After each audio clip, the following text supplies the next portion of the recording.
بڑا شارٹ سا بریف دوں گا تاکہ تمام جتنے بھی مہمان بیٹھے ہیں ان سب کو پتہ چل جائے ڈپارٹمنٹ آف کمیونیکیشن کیسے اسٹیبلش ہوا اور کس طرح اس نے وقت کے ساتھ ساتھ ترقی کی۔ Department of communication and media studies October 2006 میں journalism and mass communication department کے نام سے ہزارہ یونیورسٹی میں اسٹیبلش ہوا، اور جس کی سربراہی ڈاکٹر شجاعت علی خان نے کو دی گئی، اور پہلے ہی وہ فیکلٹی ممبر ہے جنہوں نے ڈپارٹمنٹ کو سٹارٹ کیا۔ میرے لیے انتہائی آنر کی بات ہے کہ میں وہ دوسرا بندہ ہوں جو اس ڈپارٹمنٹ میں یہاں پر اپوائنٹ ہوا، اور میں نے اس ڈپارٹمنٹ کو ان 17 سالوں میں مختلف فیزز کے اندر دیکھا کس طرح ڈیولپمنٹ ہوئی۔ بہت سارے لوگوں نے اور بہت تمام فیکلٹی ممبرز نے اپنی اپنی جگہ پہ اس پہ بہت زیادہ کنٹریبیوٹ کیا، ہر بندے نے اپنا اس میں انپٹ ڈالا تاکہ ڈپارٹمنٹ بہتر سے بہتر ہو سکے۔ پروفیسر سید شوکت علی مرحوم انہوں نے کیمپس آبزرور کے نام سے پیپر سٹارٹ کیا،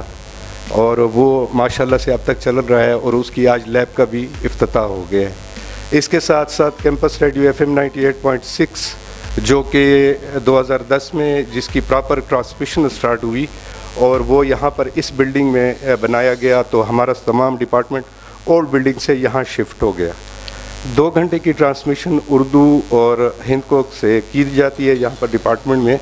اور اس کے علاوہ کیمپس ٹی وی جیسے کہ آپ جانتے ہیں کہ کیمپس ٹی وی ابھی اس کا فیز 1 مکمل ہوا ہے، فیز 2 رہتا ہے، اور کیمپس ٹی وی اپنے ہاتھ تک جتنا بھی ہو سکتا ہے اپنے لمیٹڈ ریسورسز کے اندر اسٹوڈنٹس کو جتنا بھی ہو پروفیشنلی ٹرین کر رہا ہے تاکہ وہ فیلڈ میں جا کے کام کر سکیں۔ اسی کے ساتھ ساتھ آن لائن لیب ہے جس کے آج لیب کا افتتاح ہوا، حالانکہ آن لائن میڈیا یا ڈیجیٹل میڈیا ابھی تک کام کر رہا ہے، بٹ وہ اس کے لیے کوئی پراپر ایسا اسٹرکچر نہیں تھا کہ اسٹوڈنٹس جو ہیں اس انوائرمنٹ میں بیٹھ کے آن لائن کا کام کر سکیں یا پرنٹ میڈیا کا کام کر سکیں، جس طرح ریڈیو کا ہے ہمارے پاس اور ٹی وی کا ہے۔ لیکن انفارچونیٹلی چونکہ ریسورسز کم ہیں، اس وجہ سے جو کام ہے یا جو انوائرمنٹ ہے اسٹوڈنٹس کو اس طرح نہیں مل رہی تھی، تو ڈاکٹر شجاعت علی خان نے پچھلے کئی سالوں سے جو ہے اس میں محنت کی، مختلف MOUs سائن کیے، اور ان کے ایفرٹ سے یہ ہوا کہ انٹر نیوز نیٹ ورک کے ساتھ ہمارا ایک MOU سائن ہوا جس کو فیکلٹی ڈیولپمنٹ پروگرام کے تحت انہوں نے سٹارٹ کیا، اور انٹر نیوز نے training of the trainers programme لانچ کیا جو کہ فیکلٹی ممبرز کے لیے تھا۔ اور آنیسٹلی اسپیکنگ تمام لوگ بیٹھے ہیں، 2008 میں مجھے براڈ کاسٹ جرنلزم کا سبجیکٹ دیا گیا پڑھانے کے لیے، اور دوسرے دن میں نے وہ سبجیکٹ واپس کر دیا because I don't have any practical skills اور نالج اباؤٹ دا سبجیکٹ۔ تو جب انٹر نیوز نے فیکلٹی ڈیولپمنٹ پروگرام سٹارٹ کیا اور ہم نے اس میں پارٹیسپیٹ کیا، تو اس کے بعد ہمیں پریکٹیکل آنا پتہ چلا ہمیں، اور پھر ہم نے وہ ٹرانسفارم کیا اسٹوڈنٹ تک۔ تو آج الحمدللہ ہمارے جتنے بھی اسٹوڈنٹس ہیں جو یہاں سے فارغ ہو جاتے ہیں، وہ فوراً میڈیا میں جا کے ایڈجسٹ ہو جاتے ہیں۔ They don't need any kind of technical training because of the campus radio and campus TV and online and print media like that۔ ظاہری بات ہے کوئی بھی چیز سڈنلی نہیں بنتی، اس کے لیے کوئی ایفرٹس ہوتے ہیں، کچھ سامنے ہوتی ہیں کچھ ہڈن ہوتی ہیں، اور اس میں میرے تمام جتنے یہاں کولیگ بیٹھے ہیں ڈپارٹمنٹ کے، شجاعت صاحب سے لے کر شجاعت صاحب کی تو انتھک محنت ہے جس کو ہم کبھی اگنور بھی نہیں کر سکتے۔ آج یہ جو درخت بنا ہوا ہے میرے خیال میں اگر یہ نہ ہوتے تو شاید یہ اتنی جلدی اتنا آگے نہ جاتا۔ ہمارے یہاں پر جتنے بھی فیکلٹی ممبر بیٹھے ہوئے ہیں، تمام فیکلٹی ممبر اس وقت میں کہہ سکتا ہوں کہ ان کی بدولت اور ان کی محنت کی بدولت تمام فلی ٹرینڈ ہیں۔ یعنی کہ اگر اظہر صاحب آن لائن میڈیا کا کورس پڑھا رہے ہیں تو وہ ٹیکنیکلی اتنے ساؤنڈ ہیں کہ وہ پڑھائیں۔ اسی طرح نور نبی صاحب ہیں، اسی طرح نور الافتاب صاحب ہیں، ڈاکٹر نور الافتاب صاحب ہیں، میری امین صاحب ہیں، ریسرچ کے حوالے سے کافی ایفرٹس ہیں، اعظم جان صاحب ہیں، ان کی بہت زیادہ ایفرٹس ہیں شروع سے لے کر آج تک۔ تو میں یہ سمجھتا ہوں سر کہ آپ بیٹھے ہوئے ہیں، آپ کو یہ بتاتا چلوں سر کہ ہمیں جو بہت مختلف ایشوز فیس کرنے پڑتے ہیں۔ آپ کو پتہ ہے آج کل ٹیکنالوجی کا دور ہے، اور آج کل جتنی ٹیکنالوجی ایڈوانس ہوتی جا رہی ہے اتنی ہمیں اسی سے ریلیٹڈ ان کے ساتھ چلنا بھی پڑتا ہے۔ جو کیمپس ریڈیو ہے اکثر آپ ہم سے گلہ کرتے ہیں کہ یہ کیوں نہیں چل رہا، تو اگر ابھی یہاں سے لائٹ چلی جائے تو ہمارا جو کنیکشن ہے وہ بوائز ہاسٹل کے ساتھ ہے، اور بوائز تو موجود نہیں ہوتے تو جنریٹر نہیں چلتا، تو ادھر سے ٹرانسمیشن یا یہ پورا جو ہمارا بلاک ہے یہ بلیک آؤٹ ہو جاتا ہے۔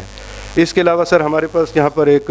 جنریٹر بھی تھا جو کیمپس ریڈیو کا تھا ہمارے پاس پہلے. 2 دفعہ ہم نے اپنی اون ریسورسز سے اس کو ریپیئر بھی کیا تاکہ ہمیں الیکٹریسٹی کا ایشو نہ ہو, بٹ وہ نہ ہو سکا تو ہم نے ورکس کو دے دیا اور ابھی تک وہ جنریٹر ویسا کہ ویسے پڑا ہوا ہے. اس کے علاوہ سر بہت ساری چیزیں کہنے کو تو بہت ساری چیزیں ہیں, لیکن میں آپ کو صرف یہ بتانا چاہتا ہوں سر کہ ان تمام ہرڈلز کے باوجود ہم سے جتنا ہو سکتا ہے ہم اسٹوڈنٹس کو پریکٹیکلی ٹرین بھی کر رہے ہیں, پروفیشنلی ان کو اسکلفل کر رہے ہیں تاکہ وہ جب فیلڈ میں جائیں تو وہ اتنے قابل ہوں کہ ان کو یہ ضرورت نہ پڑے کہ ان کو 1-2 اور انٹرنشپ کرنی پڑے کہ وہ ایڈجسٹ ہو سکیں. تو ابھی الحمدللہ آپ جتنی بھی بڑے میڈیا آرگنائزیشنز یا میڈیا گروپس میں جائیں وہاں پر آپ کو کم از کم کمیونیکیشن اینڈ میڈیا اسٹڈیز کا 1 یا 2 اسٹوڈنٹ ضرور ملیں گے اور بڑی اچھی پوسٹ پہ ملیں گے. ایئر وائی کو لے لیں, جیو نیوز کو لے لیں, وہاں پر ہمارے assistant producer as a student جو یہاں سے فارغ ہو کے گئے وہ اسسٹنٹ پروڈیوسر کے طور پہ کام کر رہے ہیں, NLE کے طور پر کام کر رہے ہیں, نان لینئر ایڈیٹرز کے طور پر. تو ان شارٹ میں یہ کہوں گا کہ سر ان تمام پرابلمز یا ہرڈلز یا لمیٹڈ ریسورسز کے باوجود الحمدللہ department of communication and media studies دن بہ دن آگے جا رہا ہے اور ہم امید کرتے ہیں کہ فیوچر میں بھی یونیورسٹی ہمارا بہت سپورٹ کرے گی. آخری بات جو میں اس میں ایڈ کرنا چاہوں گا وہ یہ ہے سر کہ کیمپس ٹی وی کا فیز 1 کمپلیٹ آپ نے کر دیا اور ہم انتہائی مشکور ہیں یونیورسٹی اتھارٹیز کے کہ انہوں نے ہمیں اتنی سپورٹ کی کہ ہمارا فیز 1 کمپلیٹ ہو گیا. لیکن وہ سر کیمپس ٹی وی اس وقت تک اس کا اسٹوڈیو فعال نہیں ہو سکتا جب تک اس کا فیز 2 کمپلیٹ نہ ہو. جب تک فیز 2 نہیں ہوتا تو وہ ایک اسٹوڈیو تو ہے, موجود ہے, دکھانے کے لیے ہے, بٹ ورکنگ کے لیے نہیں ہے, کیونکہ ورکنگ کے لیے آپ کو پتہ ہے کہ اس کے لیے مختلف چیزیں چاہیے ہوتی ہیں جو کہ فیز 2 میں موجود تھیں اور وہ ابھی تک ہمیں نہیں ملی. تو کائنڈلی آپ اس پہ بھی وہ کیے گا. اس پہ مزید بات کرنے کے لیے میں ہیڈ آف ڈپارٹمنٹ ڈاکٹر شجاعت علی خان صاحب کو دعوت دیتا ہوں کہ وہ اسٹیج پر آئیں اور مزید بریف کریں ڈپارٹمنٹ کے بارے میں. Thank you.